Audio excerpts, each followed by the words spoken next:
Walibi Village is Walibi Holland's only hotel accommodation. Rows and rows of holiday houses. This area looks incredibly picturesque and beautiful, but is it worth staying at when visiting Walibi Holland?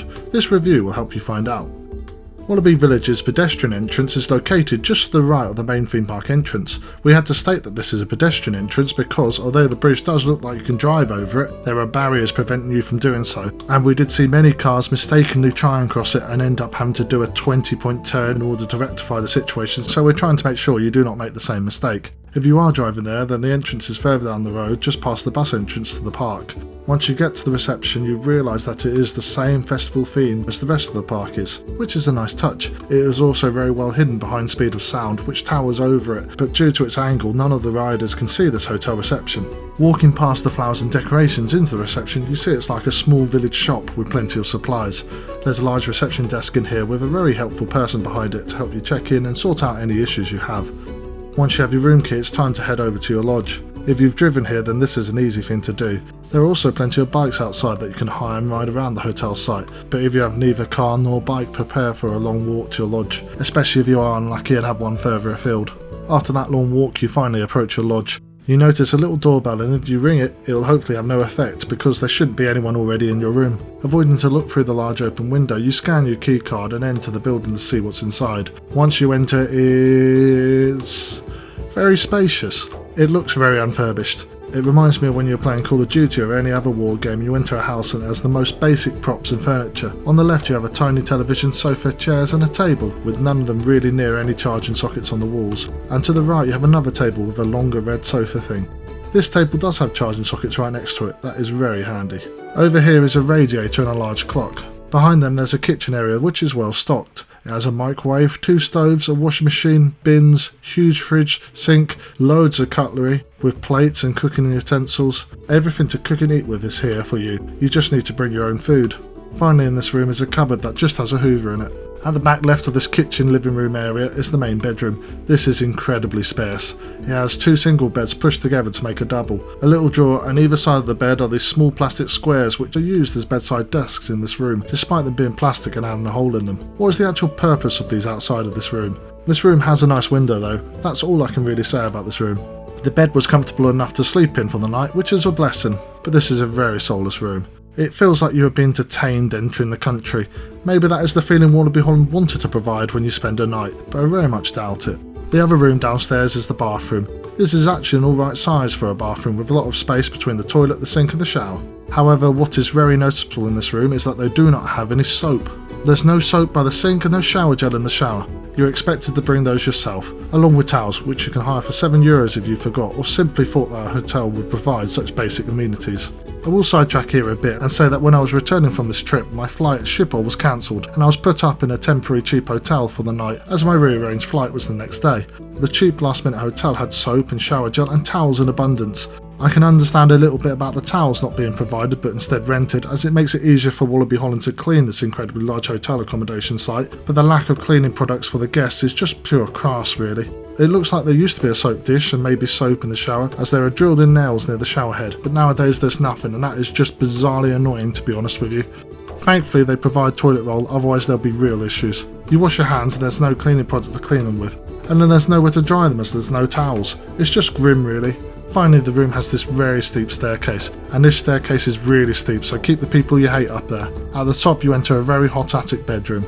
It has a sunroof that opens incredibly wide to help cool the place. Here is just 2 basic beds with a pillow end at the lower end of the slanted roof, so you could wake up and bash your head on the ceiling, send you back to sleep. There are power sockets and a light here which are useful, but that is all that is in this room beside the locked door, which I assume is for the cleaners. If you do stay up here, just be careful going down the steep stairs to the toilet at night in the dark. Looks like an accident waiting to happen. Overall, this is a very basic lodge for what you pay for it. It has a lot of good cooking equipment in it, but it is designed for you to be a local that can drive around and bring comforts, foods and other things to make this building feel in any way remotely homely. You have to bring a lot of your own stuff, and if you do not have it, either you buy it for a pricey amount from the reception, or it's just tough really.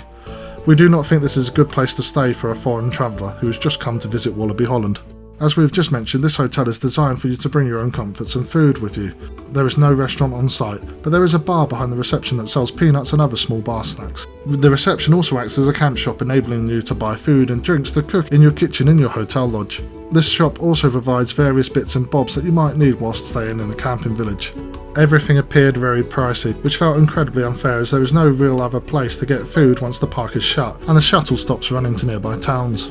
This of course is not a problem for the more regular car driving local holiday goer who can just drive down the road to Biddinghuizen or Harderwijk to buy cheaper supplies from shops. But it does seem to unfairly penalise those who have come from abroad to enjoy Walibi Holland. Similar to flying on an aeroplane, you make one simple mistake and you get hit by a huge excess fee, which, yeah, really shouldn't be a thing happening on a flight, and especially shouldn't be happening at a theme park hotel where they want people to have happy memories of the place. It is recommended that you eat on park and then only buy drinks or small snacks in the shop to see out the night in the morning. Walibi Holland does offer a breakfast service where they deliver it to your door in the morning, providing that you've ordered it at the reception the night before. This was a nice idea, but also looked to have very basic options at an expensive price, so therefore it wasn't worthwhile. With little to say on food, now's time to address the entertainment.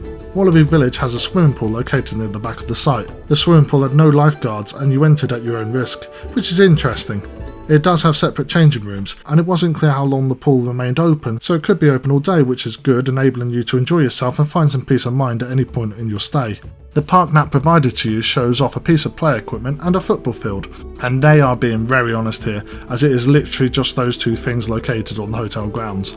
The reception does let you borrow a football if you need one, which is nice, and we saw people having a great time playing when we were here. For the quiet types, Walibi Village is located in a very tranquil part of the country, as there aren't many roads and towns in Flevoland. So if you like a gentle stroll and enjoying the nature around you, you can easily do it around this hotel site. As mentioned, the reception has a bar area. This place actually has a large social space with comfy chairs, an air hockey table and a pool table. This looks to be a very good place to hang out when busy, as there's lots to do here to keep your mind occupied. However, when we were here, the reception and thus this area closed at 8:30 and therefore there wasn't much time to enjoy such a well planned and well thought out social space. The reception does sell indoor and outdoor games for you and your friends / family to enjoy when here. It does feel that this place could have built more things to enjoy out and about on the hotel site, but never bothered. The pool and the bar are great social spaces, providing that they are open and well maintained.